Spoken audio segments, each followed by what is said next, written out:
अब तक हमने देखा मारिया शारापोवा की बुक समरी अनस्टॉपेबल में कि उन्होंने आईएमजी और नाइकी के साथ कॉन्ट्रैक्ट साइन कर लिया था, जिससे उनकी ज़िंदगी में कुछ सरलता आ पाई थी। परंतु किस तरह से उम्र बढ़ने के साथ शारापोवा को नई समस्याओं का सामना करना पड़ा। तो चलिए आगे बढ़ते हैं। नमस्कार दोस्तों, मैं हूं हरीश चौधरी और शुरू करते हैं आगे की बुक समरी। तो जब शारापोवा 14 साल की हुई तो उनकी लंबाई बहुत तेजी से बढ़ने लगी। वो इस लंबे शरीर में कुछ परेशानियां महसूस कर रही थी। इससे उन्हें बार बार हारना पड़ा, लेकिन जल्दी ही उन्होंने इस पर काबू पा लिया। ये वो उम्र थी जब शारापोवा ने जाना कि हार मान लेने से आप कहीं नहीं जाते। जब वे हाई स्कूल में थी तो उनका पहला प्रो टूर्नामेंट हुआ और वे 3 बार लगातार हार गई। हालांकि इसमें उनकी कुछ खास गलती नहीं थी, लेकिन वे थोड़ा धीरे खेल रही थी। उनके इस जज्बे ने उन्हें इस गेम को काबू करना सिखा दिया। उन्हें लगने लगा कि उन्हें अपने इस नए शरीर का इस्तेमाल करना चाहिए। वे अब पहले से ज़्यादा लंबी हो गई थी और उनके कंधे चौड़े हो गए थे। अपने लंबे हाथों का इस्तेमाल करके वे अपने हाथों को एकदम पीछे लाकर बॉल को मारती थी, जिससे कि बॉल बहुत तेज़ी से सामने वाले के पास जाती थी।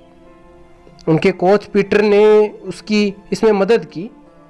उनकी मदद से शारापोवा एक बार फिर से सारे मैच जीतने लगी। फिर शारापोवा जूनियर प्लेयर से निकलकर ग्रैंड स्लैम में खेलने लगी। 2003 में जब शारापोवा 16 साल की हुई तो उन्होंने अपना सबसे पहला ग्रैंड स्लैम टूर्नामेंट खेला, जिसका ऑस्ट्रेलिया ऑस्ट्रेलिया ओपन था। वो मैच मेलबर्न में हुआ था। शारापोवा इसमें एक भी मैच ना जीत पाई, लेकिन हार में इतनी ताकत नहीं थी कि वो उनका मन तोड़ सके। अगले ग्रैंड स्लैम की तैयारी करने के लिए वे बहुत से छोटे टूर्नामेंट में भाग लेने लगी। वे ज़्यादा से ज़्यादा मैच जीतकर अपने रैंक को ऊपर उठा रही थी। जून में जब विंबलटन शुरू हुआ तो शारापोवा 47वीं रैंक पे थी। विंबलटन का मैच ऑस्ट्रेलिया ओपन के मुकाबले बहुत अच्छा गया। वे 4 राउंड तक जीतती गई। तीसरे राउंड में उन्होंने दुनिया की चौथी रैंक की खिलाड़ी जेलिना डोकिक को हरा दिया। इससे उनका उत्साह बहुत ज़्यादा बढ़ गया और उन्होंने इसका इस्तेमाल बाकी के मैच को जीतने के लिए किया। उसके अगले साल उन्होंने जापान ओपन जीत लिया और अब उनकी रैंक 32 पर आ चुकी थी। 2004 में उन्होंने मियामी ओपन में सेरेना विलियम्स का सामना किया, लेकिन वो हार गई। विलियम्स को हराना कोई आम बात नहीं थी। 2005 में उन्होंने अपना पहला ग्रैंड स्लैम जीता। इसमें उन्होंने विलियम्स को हरा दिया। उनकी इस बार की जीत बहुत शानदार थी। शारापोवा को विंबलटन में आकर बहुत अच्छा लगता था। उन्हें लगता था कि वो किसी शाही जगह पर आई हैं। शारापोवा कहती हैं कि शायद वो लाल कोट वाले गार्ड उन्हें अच्छे लगते थे, या शायद वहाँ का रिवाज उन्हें अच्छा लगता था। जो भी था, लेकिन शारापोवा को वहाँ पर आने के बाद बहुत खुशी मिलती थी। शारापोवा खुद को सबसे ऊपर रखने के लिए कड़ी मेहनत करने लगी। 2005 में विंबलटन का मैच जीतने के बाद शारापोवा दुनिया की नंबर 1 खिलाड़ी बन गई। शारापोवा अब जब उन दिनों के बारे में सोचती है तो उन्हें लगता है कि वे सारे मैच इसलिए नहीं जीत पाई क्योंकि उन्होंने खुद को पहले से बेहतर बना लिया था, या फिर अपने अंदर कोई नई खासियत पैदा कर ली थी। वे सारे मैच इसलिए जीत पाई क्योंकि वे अब इस गेम को और खुद को अच्छे से समझने लगी थी। अपनी खूबियों और खामियों को जानने की वजह से वो अच्छा खेल पाई। दुनिया में नंबर 1 होने का मतलब ये नहीं था कि शारापोवा अब आराम कर सकती है। अब वे खुद को सबसे ऊपर रखने के लिए और मेहनत करने लगी। वे ये दिखाना चाहती थी कि उनकी ये कामयाबी उनकी मेहनत का नतीजा है, ना कि उनकी किस्मत का। वे हमेशा अगले मैच पर ध्यान देती थी। शारापोवा जानती थी कि उनका मुकाबला अब कुछ ज़्यादा मुश्किल होने वाला है, क्योंकि अब उनसे मुकाबला करने के लिए दुनिया के सबसे महान खिलाड़ी आएंगे। 2016 के यूएस ओपन में शारापोवा का मुकाबला फ्रांस की अमीली मोरेस्मो और जस्टिन हेनिन के साथ हुआ। इसमें हेनिन ने उन्हें 4 बार लगातार हरा दिया। शारापोवा अब तीसरे स्थान पर चली गई। मोरेस्मो सबसे ऊपर और हेनिन दूसरे स्थान पर आ गए। कुछ परेशानियों का सामना करने के बाद शारापोवा ने मोरेस्मो को सेमीफाइनल में हरा दिया। फाइनल का मैच बहुत मुश्किल हुआ, लेकिन आखिरकार शारापोवा ने फिर से अपना दूसरा ग्रैंड स्लैम टूर्नामेंट जीत लिया। लेकिन कंधे पर चोट आ जाने की वजह से शारापोवा बहुत सारे मैच हार गई। 2008 के बाद शारापोवा की ज़िंदगी में बहुत सारे बदलाव आए। सबसे पहला बदलाव उनके लिए ये था कि अब उन्हें अपने पुराने कोच लेंसड्रोप को छोड़ना पड़ा। उन्हें ये बिल्कुल अच्छा नहीं लग रहा था, लेकिन फिर भी आगे बढ़ने के लिए कुछ चीज़ों को पीछे से छोड़ना पड़ता है। साथ ही वे अब अपने पिता की देखरेख से आज़ाद होना चाहती थी। वे दिखाना चाहती थी कि वे अकेले भी बहुत कुछ कर सकती हैं। इसका मतलब ये नहीं था कि अब वे उनसे प्यार नहीं करती थी या उनके साथ रहना नहीं चाहती थी। वे अब अपने कैरियर में काफ़ी कामयाब हो चुकी थी और अपने पिता के साथ आगे तक नहीं जा सकती थी। उनके नए कोच अब माइकल जोएस थे। इसके बाद शारापोवा की ज़िंदगी में एक बड़ा बदलाव आया।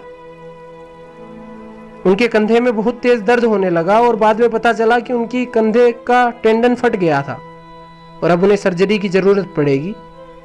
वे इससे बहुत डर रही थी, लेकिन उन्हें पता था कि अब उनके लिए ये ज़रूरी है। सर्जरी के बाद हालात बदल गए। जो शारापोवा कभी लगातार जीता करती थी, अब वे एक के बाद एक मैच हारने लगी।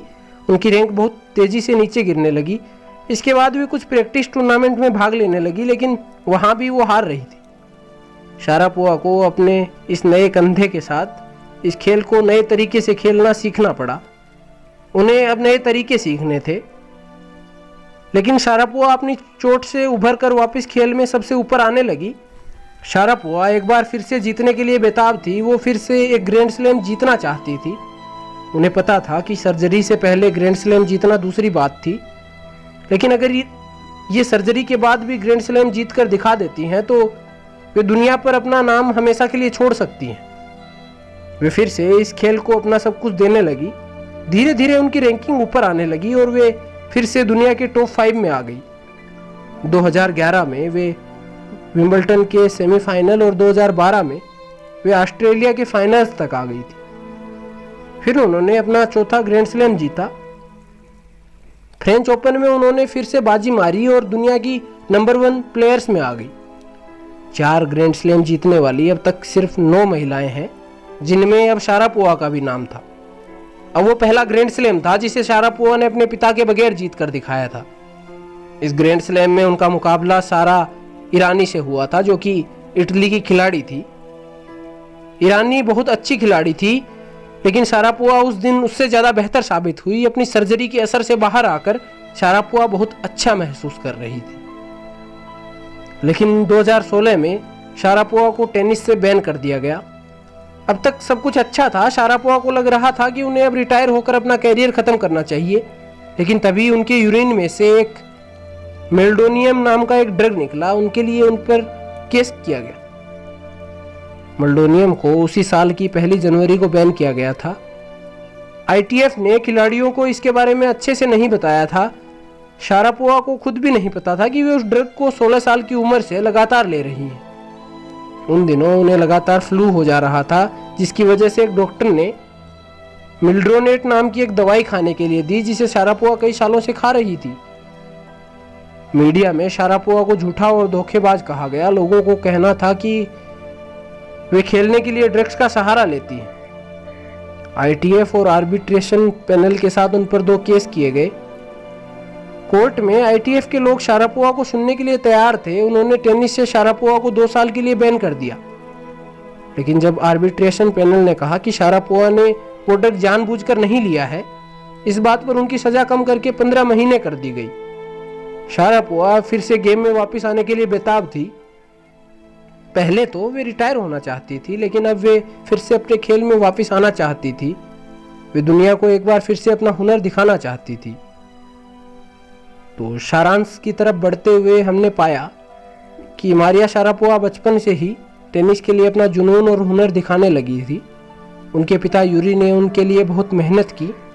तमाम तरह की समस्याओं को झेलने के बाद शारापोवा 16 साल की उम्र में ग्रैंड स्लैम खेलने लगी और अब तक वे 5 बार ग्रैंड स्लैम जीत चुकी है। तो ये थी हमारी बुक समरी, जिसका नाम था अनस्टॉपेबल और जिसे लिखा था मारिया शारापोवा ने। तो आगे की समरी में मिलते हैं। तब तक के लिए जय हिंद, जय भारत।